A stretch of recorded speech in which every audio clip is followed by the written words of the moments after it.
Sup nerds, here's my Rapidmon X vaccine deck profile. Starting off with our Tama, we are playing 4 BT18 Wanyamon. When attacking once per turn, if you have a yellow tamer, one of your opponent's Digimon gets minus 2k. The whole point of this deck is to break boards and DP minus them into oblivion, and this is just the best time to do that. And for our rookies, we are playing the vaccine engine, so we are playing 4 BT14 Patamon. Start of your main phase, this Digimon may Digivolve into a yellow vaccine level 4 out of your security for free. If you do, shuffle your security and tuck a yellow vaccine Digimon from your hand at the bottom of your security, and then your turn inheritable once per turn. When a card is added to your security stack, gain 1 memory. This inheritable does see the resolution of the Patamon effect happen, so you do evo for -1 memory. Pretty dope. And then we're playing 2 promo Patamon. On play, search security stack, you may add 1 yellow or black card with 2 or more colors among them to the hand. If you added cards, recover +1, then shuffle your security stack. Pretty good. It basically lets us search out our Rapidmons and a couple of our level 7s just to give us access to them, assuming that, you know, you don't have a Patamon. And then inheritable is your turn, all of your opponent's security Digimon get minus 2k. It comes up sometimes. It's nice to be able to swing a little bit safer with your 7s and not have to worry about dying to other 7s. Then we are playing 2 BT13 Kudamons. On play, reveal the top 3 cards of your deck. Add a yellow Digimon card with a vaccine trait and 1 yellow tamer card among to the hand. Place the rest in the bottom of the deck in any order. Really good. It searches everything but the Patamons. Unfortunately, they're data, Sag. And then the inheritables when attacking once per turn. If there are 6 or fewer total cards in both players' security stacks, one of your opponent's Digimon gets minus 2k for the turn. Pretty good effect. Once again, another way to just minus DP on our opponent's board. And then we are playing the best floodgate that yellow has access to, Pillowmon from BT9. All turns, players can't play with Digimon by effects. This is the best one. We really only have a couple. It's this, Cutemon, and Tapermon, and this is just the best one right now. If we had the play cost one, I would probably say play it over this one, just because, honestly, the Royal Knight matchup for this deck is horrendous, but sadly we don't have access to that yet. That is it. We're just playing 10 rookies. On to the champions. You guessed it. 4 BT8 Rapidmon. Has Armor Purge. Does evo for 4, but there are ways to mitigate that, like evoing for free out of security with Patamon. But when Digivolving, feature your tamer, suspend one of your opponent's Digimon, then up to 3 of their suspended Digimon get minus 5k for the turn. Really good for softening up your opponent's board to decimate it with the rest of your effects. And then we are playing 4 starter deck Rapidmons, Blocker and Armor Purge, and then all turns once per turn. When the Digimon becomes suspended, one of your opponent's Digimon and all of their security Digimon get minus 4k until the end of their turn. Premium DP reduction is pretty nice. And the inheritable is all turns while Digimon is suspended, it gets 1000 DP. So depending on the situation, these are better than each other, just based on what your opponent's board is looking like and whether you want to be aggressive. But that is it. We're just playing 8 level 4s. On to our 6s, because we're not playing any level 5s. We're playing 4 Rapidmon X from BT16. Does evo for 4 on top of Rapidmon, so it's basically just a free warp evo on top of all of our 4s. One of the reasons why we're not playing level 5s. When Digivolving, suspend all of your opponent's Digimon, then this Digimon may attack. And then all turns while Rapidmon or X anybody's in this Digimon's sources, all of your opponent's suspended Digimon get minus 4k. That is a passive effect that's always applied. So if your opponent's stuff ever gets turned sideways, it immediately loses 4k. And then all turns once per turn, when an opponent's Digimon is deleted in battle or by having 0 DP, gain 2 memory. This basically turns the warp evo, assuming you are going to be able to pop something, into a 2 cost, which is pretty good. That was one of the things that made me want to build this deck, is like that little interaction there is really fun. So basically, like if you have a Patamon, ideal scenario, you promote a Patamon, evo into this guy for -1, and then you warp for 4 here, gain back 2 memory. You've effectively gone from a rookie to a mega for 1 memory, which is pretty good, I hear.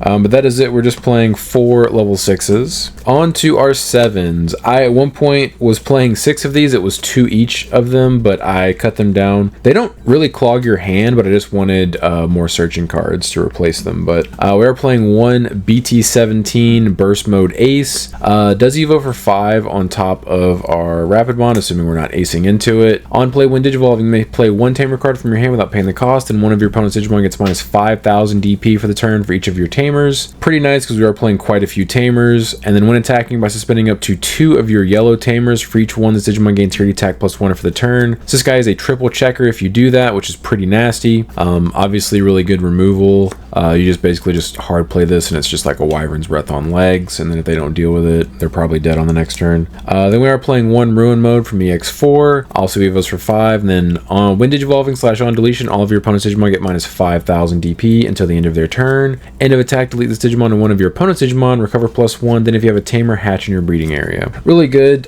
for controlling tempo. If you ever get your opponent behind and then ruin mode them a couple turns in a row, you probably just win the game off that, which is pretty nasty. And then we are playing one Chaosmon Valdararm from BT20. So something cool about this guy, he does Evo for 5, but if you have 2 Rapid X's on the field, you can actually DNA into him for free, and it's actually going to be for -2 memory because of his effect, which is pretty cool. So he has security attack +1 as well as partition, and then when Digivolving for each of this Digimon's level 6 sources, suspend one of your opponent's Digimon or tamers and gain 1 memory. Then none of the Digimon or tamers can activate on play effects or unsuspend until the end of their turn. So Evoing into him is basically always going to be a 4 cost, assuming your opponent doesn't have a memory blocker on the field, and if you DNA into him, it's -2. Pretty cool. And then he just stuns your opponent for a turn. This is good against the Ronet matchup, or if you have your opponent's board clear and you just want to make sure they can't do anything super devastating with like an ace or something, you just go into this guy and be like, you can't do anything. And that is it. We're just playing 3 level 7s.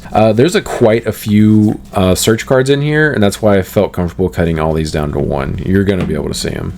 On to our tamers. We are playing 4 Mimi from BT3, 2-cost tamer. All turns when a player uses an option card, you may suspend this tamer to gain 1 memory. So we are playing quite a few options in this deck, but also so are several other meta decks, and this can be very disruptive for your opponent.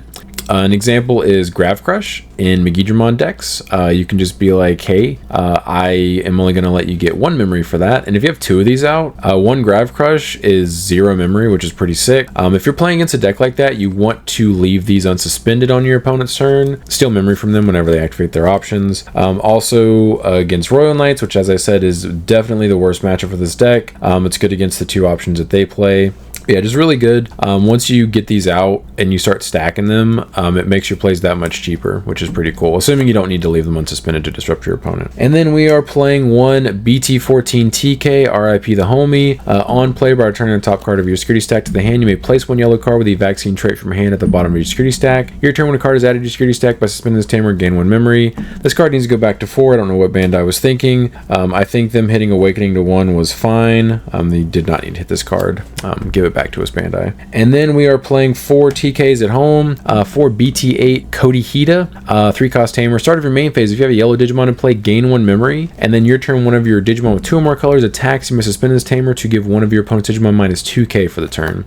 This is really, really cool. You basically will never not get the start of main phase effect. I'll explain that once I get to the cards that allow that to happen. But this is actually really, really good. Once I put this in here as a 3 of, and I immediately realized that like I want to see it early and often, so I maxed it out.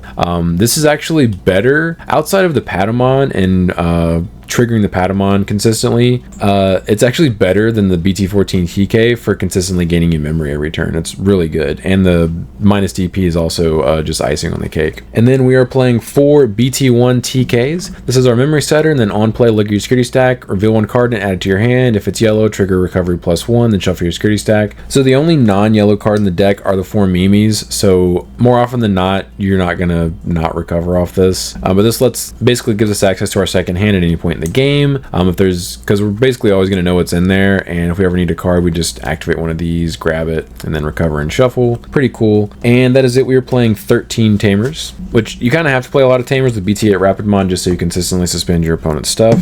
So that is why that is the case. On to our options. We are playing 4 yellow scrambles from the LM set. So this is the card that lets us basically always trigger the Cody. It's a really cool interaction, but it's 2-cost option. Main, one of your yellow Digimon may Digivolve into a yellow Digimon card in the hand with the Evo cost reduced by 3, then place this card in the battle area. And then start of turn, if your opponent's Digimon delay, return 1 yellow Digimon from your trash to the top of the deck. Then if you don't have a Digimon, you may play a yellow Digimon card with 2000 DP or less from your trash without paying the cost. And the security effect is lets you play a yellow Digimon card with 2000 DP or less from your trash without paying the cost and add this to the hand. So this is for evoing our level 3s into these guys that all cost 4 memory. So if we have our memory setter or just the ability to go to 3 memory, it lets us evo into our 4s without passing turn, and then we can rapid X to out whatever our opponent's got going on in their field, or it lets you go from your 4s to the rapid X for 3 memory, and if you kill something you gain 2, so it's effectively a 1 memory evo, which is pretty sick.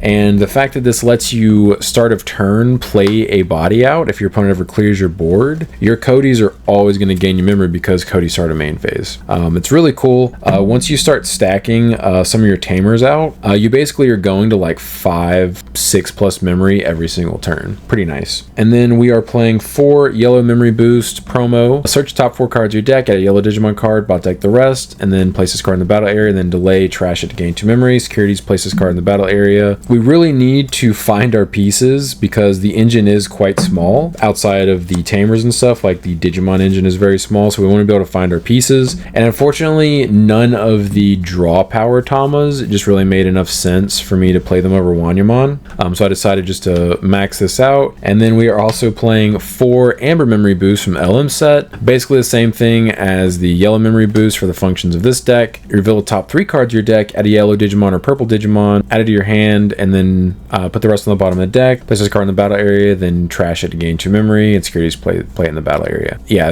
we want to see our pieces. We want to find them as quickly as possible. The Mimis make these that much cheaper, which is pretty cool. If you have a couple Mimis out, like you can just activate a memory boost for 1 memory, or if you have Mimi out and you do a scramble, it's that much cheaper. Memory is never going to be your issue with this deck. The only issues you will run into with this deck are boards that are too tall for you to actually out in one single turn, or decks that don't care if you out their board. Like Royal Knights is both of those things, which is why it's the worst matchup for the deck, unfortunately, is their stuff is really, really tall most of the time, and it's really hard to consistently out every single turn. And even if you out their board, it doesn't matter because they're a Mega Zoo deck. So like they're just going to be like, all right, hard play this guy and out your stuff. And it's a pretty rough war of attrition that you usually end up losing. But other than the Royal Knight matchup, pretty much every other deck seems to be at worst a 50-50. And overall, the deck's really fun. I encourage you guys to give it a shot. But if you guys have any questions or anything I didn't address, feel free to leave them down in the comments. But I appreciate you guys stopping by. Don't forget to like and subscribe if you enjoy seeing this kind of content. Want to come back for more.